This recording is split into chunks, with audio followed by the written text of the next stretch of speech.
bambuuza kino bambuuza kiri oddemu otegeere buli nnaku mbagamba wano nti Nuupu branch ya NRM Kadingo yakikonfaminze. Shares kuulako mmeka? Kuulako shares 3. Omuzungu akeneka, omuzungu alina n'okuzaalamu abaana ng'akulaba bw'ati. Mubuuze Benina, olina kumumakulako ogende okozimba akayumba. Simanyi omuzungu anjagala nnyo, simanyi omuzungu simanyi amalina omukwano. Ani yakugamba?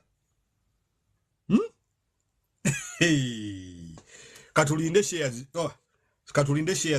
shares 25 nga kuliko likes omutwalo mulamba. Ayawulidde interview yekka gwe njagala abeere wano. Bw'oba tewawulidde interview, ebigambo bye ngenda okwogera si bigambo byange, wabula ngenda bimenyamenya mbiteere abantu mu lulimi lwe bategeera, mpola mu bukkakkamu. Mbannyonnyole lwaki mulina okusomesa abaana, mbannyonnyole lwaki tebakutwalanga mu interview nga ya lulugwala nga tomanyi lulugwala. Nkugambye tebakutwalanga mu interview. Tulina okubanga tulina likes omutwalo ogwo okutandika live eno. Asooke mbuuze ku bantu, Sami Sunshine oli otya? Omukazi yekka alina beauty sport ng'ate yaddala si nsundo ku TikTok. Manyiri mutima gwange nagumuwadde oyo. Mbabazi Fifi ogamba otya? Mpulira amaddu. Papita agambye mpulira amaddu gamujigijja. Genda kuba bejebeja. Nawulidde interview y'omukulu n'enganze. Sigenda kuddamu kukaayira na basi Foot Soldier. Bane mpulira n'enkofiira etandise okunyiga. Foot Soldier bingenda okwogera bigenda kukulekawa. Foot Soldier bingenda okwogera bigenda kukulekawa. Kadingo yapamye luno. Bingenda okwogera ku Foot Soldier bigenda kukulekawa. Struggle gy'olimu girimu nani? Struggle nanyini struggle nga tagitegeera. Presidenti tamanyi kye bayita executive order ku reappealinga tteeka nti are you going to reappeal by executive order? Moshe yalinge live. Shares 32 genda mu maaso lw'omushana. Don't worry. 10 likes. Mwanguwe mukoone ku screen oba twa screen mujabya omutwalo gumu ngenda kubavira Kasavu Kanyama, Kasavu Kanyama, Kagumba Kasavu Kanyama, Kagumba Kasavu Kanyama, Kagumba. Nkubulire lwaki Museveni a protecting nnyo Bobi Wine. Ne bwemba Museveni nange Bobi Wine mwongera security. Nange ne bwemba Museveni Bobi Wine mwongera security. Niyo mutwalo mulamba Elias Lukwago bangambi wasuze ku toilet video zozi wuli amalobozi g'abantu ogawulira age Kampala. Elias Lukwago abantu bakukoye. Elias Lukwago ebbanga lyonna badde mukola enguudo ne muzisima ekiro ne mwefuula mu Kampala yayonooneka. Ebintu bitandise okuvaayo ate abaana bagenda kuleeta obuyino bw'omutembeeyi ng'abayaye bo badde okozesa okusima ekibuga okusimamu ebituli. Abayayi bagenda kuleta bwino w'omutembeeyi. Elias Lukwago omuloodi mwe musimamu ebinnya, mwe mwefuula mbu ekibuga kirimu ebinnya, mwe mulina bo kampani obwa contracting okukola enguudo. Omuloodi gwe twakukutteko tetunaba kukumaliriza ne waliwo ensonga y'omukulu ya interview. Aba Nuupu kino kigenda kukulekawa. Nabagamba Nuupu ya NRM omukulu yakakasizza. Omuzungu ye muntu mwegendereze nnyo. Muzungu ayogera luzungu nga bonobeera ng'oli Muganda ne bakugamba onnyonnyole ebintu mu lulugwala. Bw'obanga tomanyi lulugwala sooka ofune omu ategeera olulugwala oba omuntu ayogera olulugwala mugambe embuuza mpola nsobole okutegeera kigambo ku kigambo nga tonnaba kuddamu. Otegeere kigambo ku kigambo nga tonnaba kuddamu. Njagala otegere kigambo ku kigambo nga tonnaba kuddamu. Abazungu mpangadde nabo. Omuzungu Katonda yamuwa ekintu kyeyamuwa kiri universal kwe kukuuma emotions ze. Ye muntu akusiruwaza mazima ddala n'akulaga nti byogera bya magezi naye ng'oyogera bya kisiru. Omuzungu akeneka.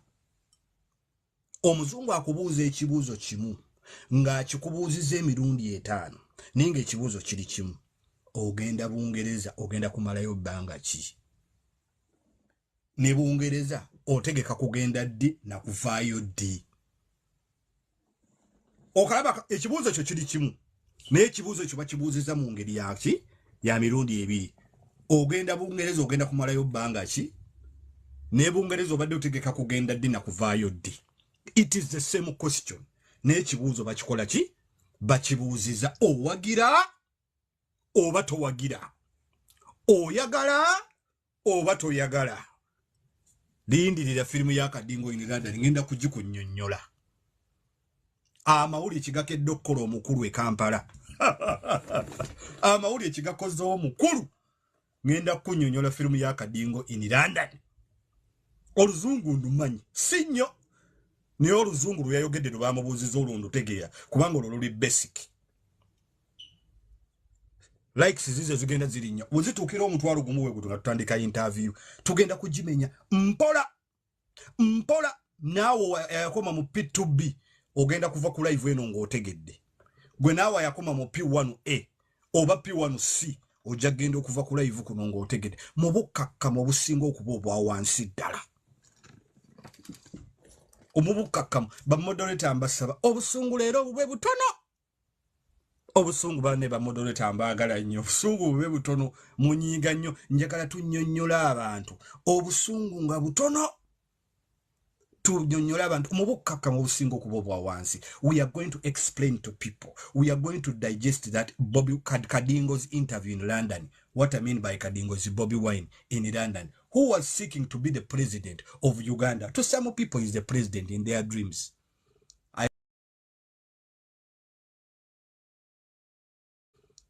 On BBC, we are going to digest that interview slowly by slowly in the calmest of ways when we are very calm. We are not going to abuse. We are not going to kuyisa mumaso, pass eyes through. We are going to be very calm. Bismillah.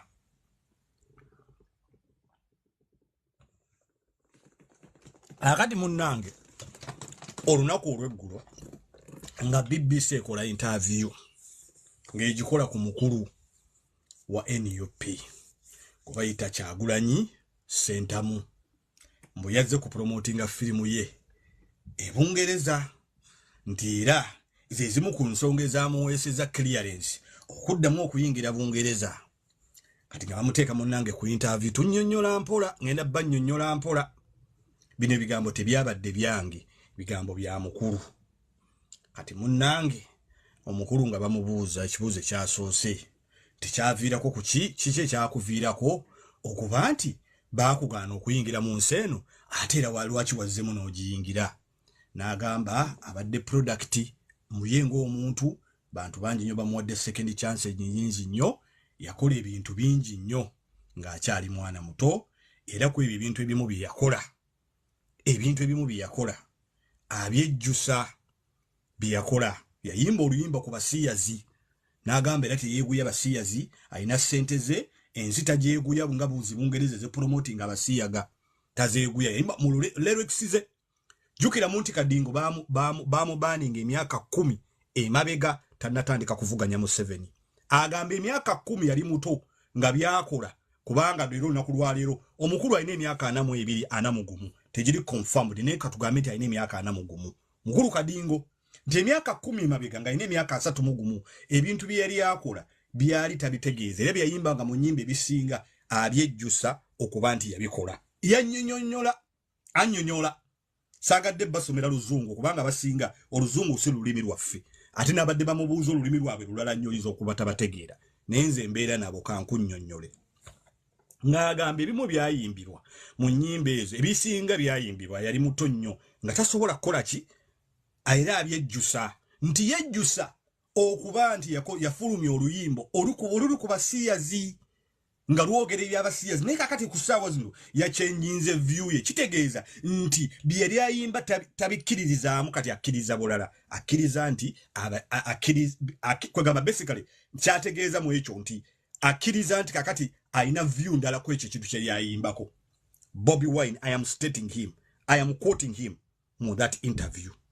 Sajja ng'addamu ng'amubuuza ekibuuzo ekirala nga amugamba recently waliwo etteeka eryaliwo kweri etteeka eryafulumizibwa ba MP bo bamugamba nti etteeka eryo lyabadde B olikkiriza nti lyali B era kigendero ky'etteeka ekyo kyali ki naga etteeka eryo okusinziira bw'alitunuulira mwami Museveni bamubuuza olwo atandike bamubuuza ekibuuzo ekyazzeeko mwami Museveni etteeka eryo lyali biased nga litagetinga ki litagetinga opposition etteeka eryo lyagamba naye etteeka eryo njagala kujjukiza nti etteeka eryo omuntu eyatebolinga etteeka eryo bamuyita Asumani Basalirwa y'omu ku ba architects oba kaŋŋambe abaakuba pulani ya Nuupu Asumani ani Basalirwa ye yaleeta etteeka era Asumani Basalirwa ali ku international ban travel ban kubanga ye yaleeta etteeka Asumani Basalirwa wa opposition tuli ffenna oba tetuli ffenna omanye ekirungi ebimu ku byatutwaza mu ssomero oba ebimu bitutwaza okubeera okumanya kwe kuwa obwongo bwaffe ne tuwa ekiseera tusobole okutegeera kiki tusobole okubivuunulira abantu abamu munnange njagala mumpulirize bulungi nnyo Asumani Basalirwa nga wa opposition y'omu ku ba architects ba National Unity Platform yaleeta etteeka eryo mu parliamenti etteeka eryo lijja okukubibwako ebbago aleeta ebbago eryo mu parliament era overwhelmingly abanuupu bonna basayininga ku tteeka eryo nga bagamba ebisiyaga bigobebwa e Uganda era basekendinga motion eyo tugende empola kyetegeeza mu ekyo nti bakkiriza newankubadde bali opposition nga yaleeta etteeka eryo yaliwo opposition kaakati omukulu bamubuuza omukulu agamba nti ate Museveni ye yaleeta etteeka eryo si Asumani Basalirwa that was a lie obwo bulimba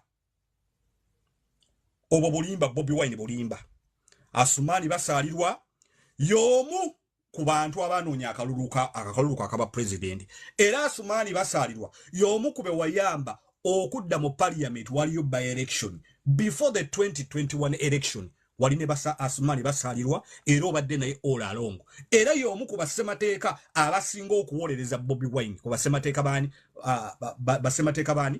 ba Bobi Wine abamu ku lawyers bamuyita Asumani Basalirwa lawyer era ali ku international ban ye yaleeta etteeka eryo mu parliament tugenda mu maaso musajja abuuza omukulu ng'amubuuza naye etteeka olibaga yajja kutagetinga ba opposition lwaki aba opposition even within your party n'abali mu kibiina kyo etteeka eryo baali sekendinga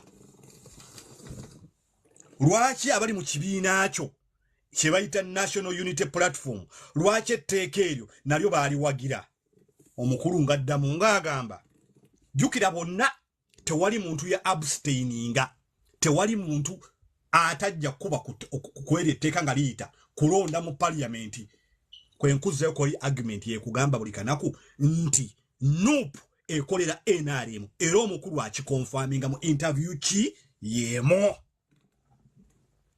tuzza tubagamba nti Nuupu ekolera ki ekolera NRM nkunnyonnyola mu bukakkamu njagala otegeere bino ebigambo si byange you can go back to interview bw'oba totegedde ddamu nkubira essimu ombuuze nga nina obudde nja kunnyonnyola bamubuuza naye lwaki mu kibiina kyo nakugambye nti omuzungu akubuuza ekibuuzo kimu n'akikubuuza emirundi ena nenga ekibuuzo kiri ekibuuzo kimu nakugambye nti bakubuuza ekibuuzo kimu ne bakikubuuza emirundi ena amuddamu amubuuza olwo amaze okutegera kubanga bamanyani yaleeta etteeka bamuyita Asumani Basalirwa Asumani wa opposition Asumani y'omu ku ba architects baaki ba National Unity Platform. Lord God, are we together? Bwe tuba tuli ffenna teekawo akatima akareedi era njagala okube likes wali waggulu okoone ku screen we tuli ffenna oba tetuli ffenna. Futu soja njagala owulirize nnyo oba naawe omuntu alina omuntu wo nga baamusiba njagalo I want you to pay attention to detail. Njagalo oboli mukuyonsa mwana mukube ekigwo oboli na want worry stake moto ko sirike what? Stay alert. Be attentive. Kube ekigwo oboli na want worry stake moto ko sirike what? Stay alert. Be attentive. Tawandike ekigambo kadingo bwe batuba tuli ffenna. Bwe tuba tuli ffenna wandike ekigambo kadingo for me to understand that you are following me. Tuli ffenna. Eyo interview eya BBC jeri eri ku record. Bwoba otegera byenjogera gwandika buwandise ekigambo kadingo wansawo.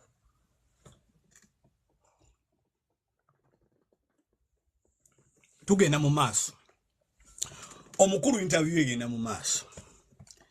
Bamubuuza tukomye wali bamubuuza ne lwaki ba MP bo ate tteeka baali sekendinga. Omukulu addamu omanyi ba MP bange bangi nnyo bakolera mu 7. Omukulu addamu omukulu bamubuuza ne lwaki ba MP bo abasiiga etteeka lino baali sekendinga. Omukulu adda bwagamba mumanyi ba MP bange bakolera mu 7 kati ba MP baba bakolera mu 7 ng'ate babo kati gwokolera ani? Bonna balonda ku tteeka. Bamubuuza omukulu nti kati baba bakolera mu 7 kati wetubuulize omukulu kati ate gwokolera ani? Kubanga bonna balonda etteeka libakubuuzaako. Jukiramu kati achenjinze stand ye agambye bye yayimba luli nkuzeyo kukema beka katono achenjinze stand ye yagisose n'agamba nti bye yayimba era yejjusa ebintu bingi nnyo ebimu ku bye yejjusa luyimba lwe yakola ki lwe yafulumya nti yali mukyamu okufulumya oluyimba olwo yali mukyamu okola ki okufulumya oluyimba olwo. Tugenda mu maaso. Futu soja njagala owulirize. Nze okuva ne leero ndikiri alinze. Sigenda mukuddamu kwengejinga na muntu mbwa wagira Nuupu in a debate. Sigenda kuddamu. If you support what you are supporting. Nayenza I am taking my stand. Omukulu agamba nti ba MP be Museveni abakozesa ba MP ba Museveni kyovola banteteeka baali kola ki etteeka baali sekendinga. Toyase simu ng'olaba live. Please do not break that phone. Toyase simu ng'olaba live. Nkwegayiridde biseera bya Christmas onekubisa ki ebifaananyi ng'essimu wajja asizza nga bakubuulira amazima. Toyase simu. Bw'oba olina mungu olubuto olukulumaaluma sit down in one place ojja kwesangula nga live ewedde. Gwe tuulaawo osale ebyayi wootudde ojja kubisangula nga live ewedde. Okay? Toyase simu. Okay? Toyase simu. Tugende mu maaso. Togezaako n'oyase simu. Futu soja. Biseera bya Christmas ebintu byalinnye. Olubuto lwalukuluma tuulaawo osale ebyayi wansi ojja kubisangula nga live ewedde. Tugende mu maaso. Ati munnange ba MP omukulu agamba nti ba MP omukulu agamba nti ba MP bakolera Museveni. Kitegeeza nti talina ba MP bonna. Ba MP bonna baaki aba opposition bakolera Museveni. Tugende mu maaso. Interview yemu mukulu yayogera bigambo bya mukulu kadingo si byange. These are not my words. I'm only interpreting for you what is already on record. Nkuzaayo nkumenyera mu kuki ebyabadde ku record. Kati munnange omukulu nga bamubuuza ekibuuzo ekirala. Nga bamubuuza naye ofuuka president. Are you going to reappeal etteeka lino? Jukiramu nti president alina executive powers. President asobola okusazaamu etteeka lyonna era ssemateeka amuwa olukusa olwo. reappeal kitegeeza nti etteeka onoolisazaamu ery'ebisiyaga ng'ofuuse pulezidenti. Omukulu agamba nina etteeka eryo nina odyegendereza ennyo. Omanyi baalikolera opposition. Bannange awo wenakomye okutegeera. Bamubuuza omukulu nagambye weegendereze bwe babanga bakubuuza ekintu nga toli sure of the answer, you can say no comment. I will think about it. Bwe babanga bakubuuza ekintu nga tomanyi oddanga munogamba mpa obudde nsobola okutegeera oba kinziriremu. Brain yo Katonda yagitonda ngeri unique nnyo. Omuntu lwakubuuza ekibuuzo nga tokitegedde n'omugamba can you come again, brain yo giwa obudde okunoonya answer eri appropriate. Omukulu bamubuuza mu interview ni kakati bw'ofuuka president, are you going to reappeal this law? Omukulu akagamba reappeal teyakategedde. Omukulu addamu atya? Omukulu addamu agamba omanye etteeka eryo leetaaga okulyegendereza. Already gwe president. Kubanga baalikolera opposition. Kugambye already gwe president. Kati ku bintu bibiri kadinga alinako ekintu kimu. Ekibuuzo wakitegedde oba byoyogerako by'otategeera. Ekibuuzo wakitegedde bakugambye already gwofu. Bakugambye omusajja akukyusa mugambe nti kati singa weesanga mu position nti gwe president. Etteeka lino, are you going to reappeal this law? This is what the man's response was. I will be very, very cautious with that law.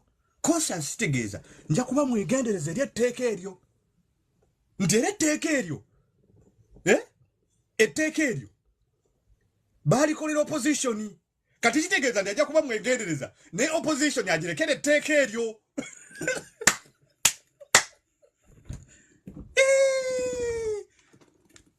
Gwali ogenda okufuuka pulezidenti.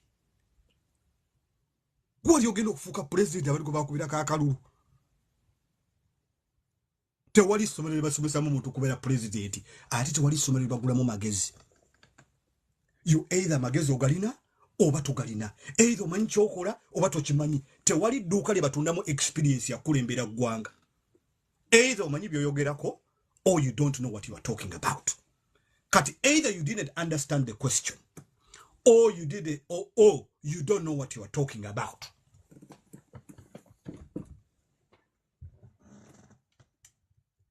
Either tewategedde kye bakubuuzizza oba tomanyi kyoyogerako. Remember, this is nothing personal about me and Bobi Wine. No, it is nothing personal. But I was eagerly waiting for this interview. And that I expected them to ask him that.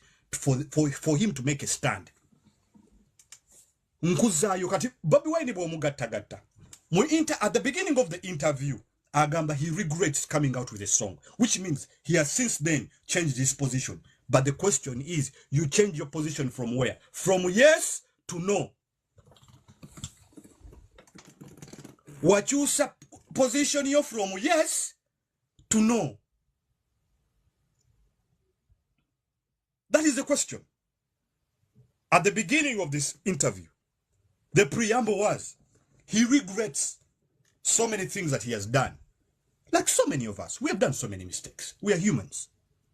When you change a mistake, do you change the mistake from doing another mistake, which is worse than the mistake you originally made, or you are going to change it for the better? Do you change from the yes to the no? Where is your stand now? Mukulu agamba, I have since regretted. But now, he's asked the same question. But differently. Abasajja bano bukubuuza ekibuuzo. Ng'ekibuuzo kifaanaganako n'ekyeyasoose okubuuza. Naye akibuuzizza bulala. Wali amubuuza wali okusooka. Nti wafulumya oluyimba. Yes. Era regretting oluyimba olwo. Which means he has changed his stand. Namuddamu n'amubuuza at the end. Do you, if you are, oba singa ofuuka president, are you going to reappeal this law? Kubanga nkugambye wali ne nkugamba nti president alina executive powers. Semateeka muwa executive powers eziyinza okukyusa. That is why we need the Nsereko. That is why we need the people like Nsereko. Oba president boyi muntu guli tumuwe mwana ayigirako.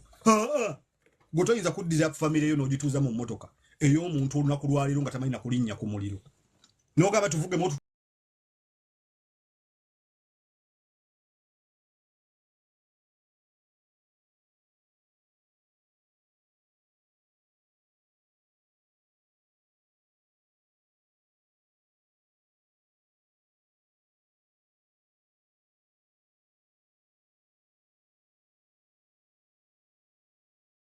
Can you give me an interpretation? Eya interview eno wagitegedde otya? Nangamba mbadde mpagira nupu naye omuswajja answazizza akasajja kamukubye joka kubanga kamubuuziza ekibuuzo mu kusooka ekibuuzo kye kimu kye kifaanagana ne kiyasembyeyo okuddamu naye nga answers zaawukana obanga answers zikontana kye bayita okubeera controversial nti okontana kakati abanupa batandise okugamba network. The network is very clear. The network is clear. Wano TikTok embuulira empa green nempa red nempa yellow. Network is on green. It is not the network. You are lying, you boy. Eh? You are lying, you boy. What do they do? They come in a video. They distract you. They go, network. Nava mu fake account. Nada mu account. Network. No. TikTok says the network is fine. Yeah. Network is very fine. Let us go forward. Omukuru bamubuuza si njagala twesibe nnyo. Underline. Njagala twesibe nnyo. I want us to focus. If you was the president, would you reappeal this law? Kubanga nkugambye nti ssemateeka omukulembeze emuwa ebbeetu n'emugamba nti okyasobola okusazaamu etteeka lyonna. Kati omukulu bamubuuza mu interview awasembayo wali. If you were the president, would you reappeal etteeka lino erya LGBT?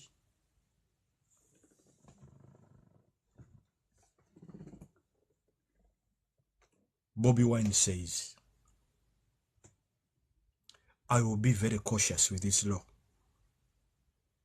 because this law was meant and was targeting the opposition.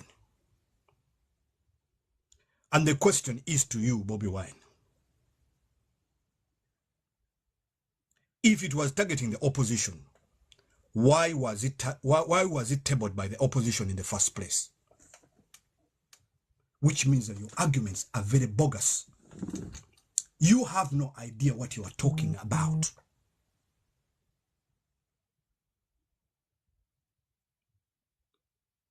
Can I repeat the statement for you? Bobi Wine is asked in that interview, if you were the president, would you reappeal this particular law? He says, you see, if I was the president, I would be very cautious about this law because it was intended to target the opposition. If it was targeting, my question is to Bobi Wine, if it was intended to target the opposition, why was it tabled by the opposition to start with? This particular law about the LGBT was tabled by Asumani Basaliro. It's on record. Who happens to be opposition? So the same opposition tabled a bill or a law to target itself. How bogus is that?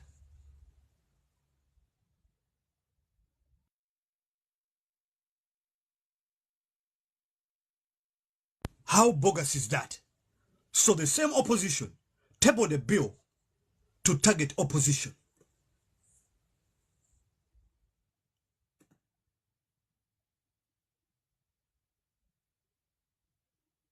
Does that make sense? Chikola makuru.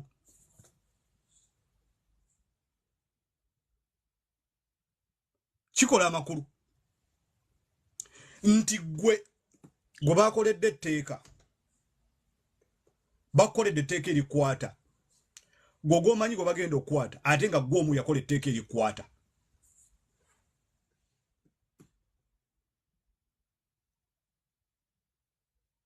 Bobi Wine, you do not know what you're talking about. You haven't got the slightest clue. I think Bobi Wine tumuwadde a lot of clout. This is my interpretation of Bobi Wine, including myself. I once gave him that clout, but I think there's a lot of clout that was given to Bobi Wine. He was given so much mileage, thinking that he actually knew what he was doing. But basing on what that interview was about, the man hasn't got a clue. He hasn't got a clue. He hasn't.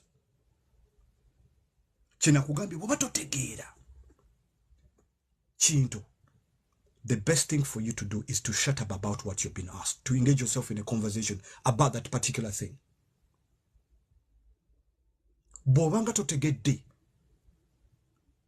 because right now there's millions of this conversation, including the press in Uganda today, are digesting the same interview.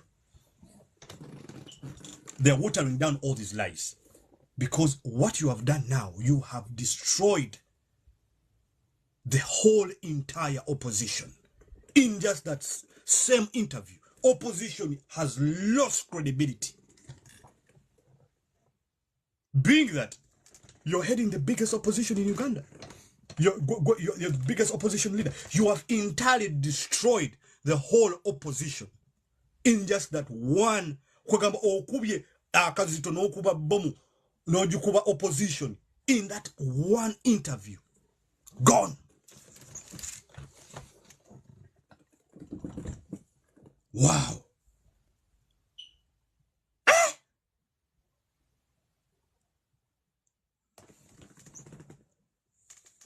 First, what confirms nti ba MOP bonna mu interview yemu bakolera Museveni, which means you're actually justifying what we have been saying all along, that NUP is an NRM branch.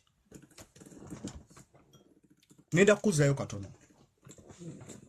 us go back to when they were electing the speaker and the deputy speaker, the same National Unity Platform, being the opposition, biggest opposition in parliament. I want you to ask them, who did they second for the speakership and the deputy speakership in parliament? They actually voted for NRM. Whichever bill has been coming in the House, they have been seconding NRM. And Bobi Wine comes in the same interview and confirms what we have been saying all along. I rest my case. I rest my case. Nzemaze, life is done. There's nothing more to say.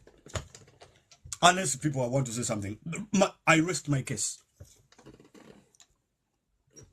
I rest my case. Uganda officially has no opposition. I rest my case.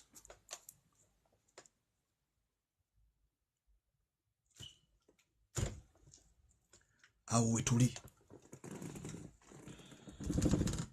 Futu soja byenjogedde obiwulidde. Futu soja byenjogedde obiwulidde. Mukama wo byayogedde. Mukama wo yakugambye nti ba NUP bonna ba MOP bonna basekininga amateeka ge baleta mu parliament bakolera Museveni. Ekibuuzo ekyebuuzibwa yakolera ani?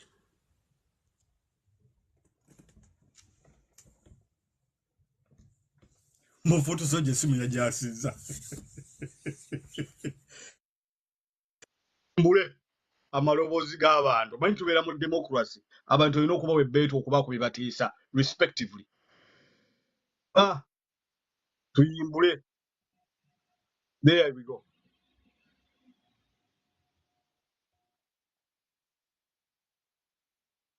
Kali Kale mukuru tadia.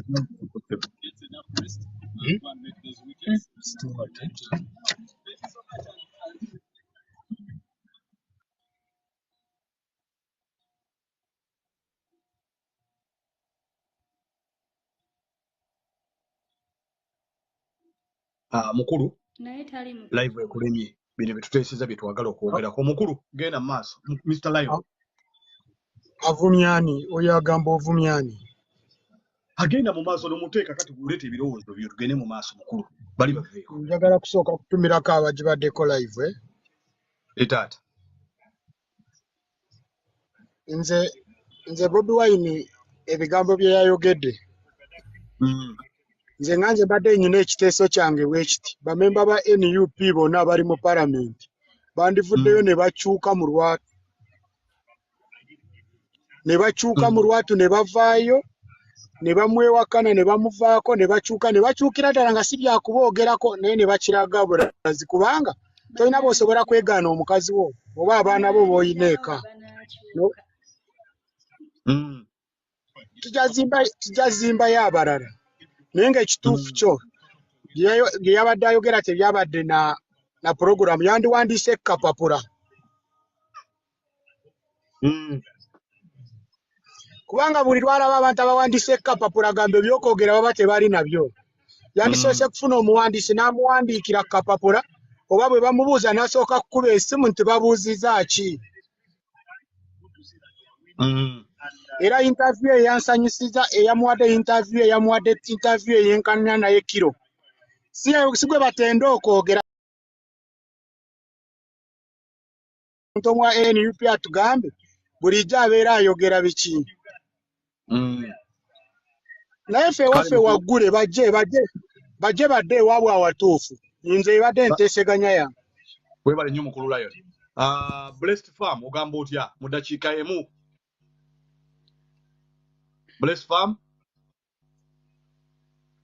Farm, you are wasting time. Tugende ku next. Mr. Dr. Paul.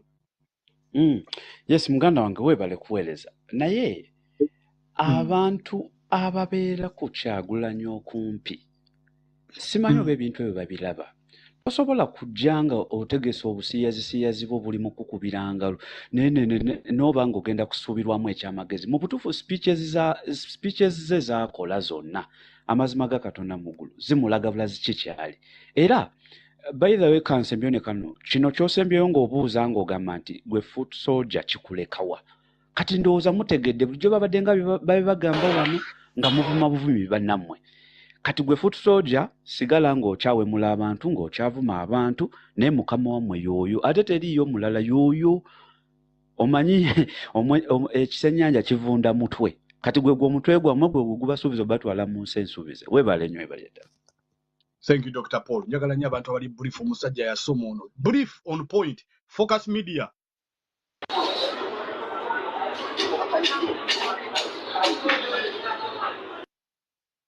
Focus Media. Mr. Mukwaya Anodi.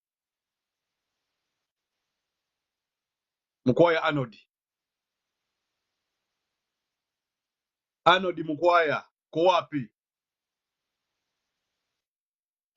Talabika. Sharifa Hijab. Salamu alaikum. Ugambo otya.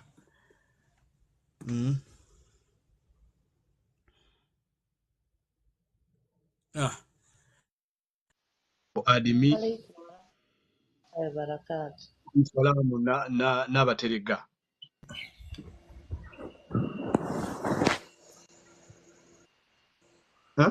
alo nabatega nze mbabuulire Katonda talyanguzi ate Allah ono yasinga okulaba buli ango yonna gye tubeeramu Katonda yasinga yasinga buli kimu kirengera ayina ensonga lwaki Bobi Wine ebyo byonna abikola ate ayina ensonga lwaki era Bobi Wine ayina ensonga lwaki President Museveni akyamulemezza ku ntebe oba okitegeera ekintu ekyo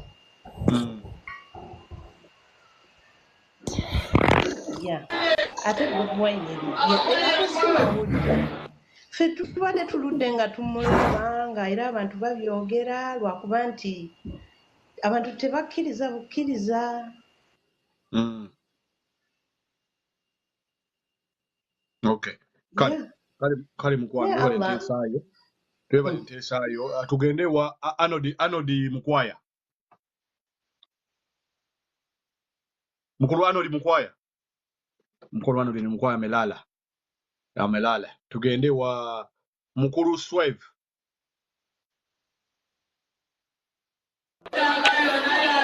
Wana mindset ne ya Sebo. Bana MJ bali mwenna bali ku live. Kali Sebo nawe je bali ku Sebo. Naye ensonga eno nze ndaba kale pena tugite kufuna raffe naye nze nzikiriza n'omwami Bobi Wine sigamba nti muwagizi bwe oba ki. Politics kazannyo. Okiriziganya naye wako interview gitwayogeddeko gituwadde twogerako. Interview nekyeyayogedde nzikiriziganya naye anti yayogedde bingi wonna exactly kyokkiriziganya naye kati tutandike n'ekyo ekyagamba nti no opposition leader bonna abali mu parliament bakolera Museveni. Okay. Statistically kituufu mu byaddala era bakolera Museveni kubanga yabasasula ate tetwerabira nti tuliko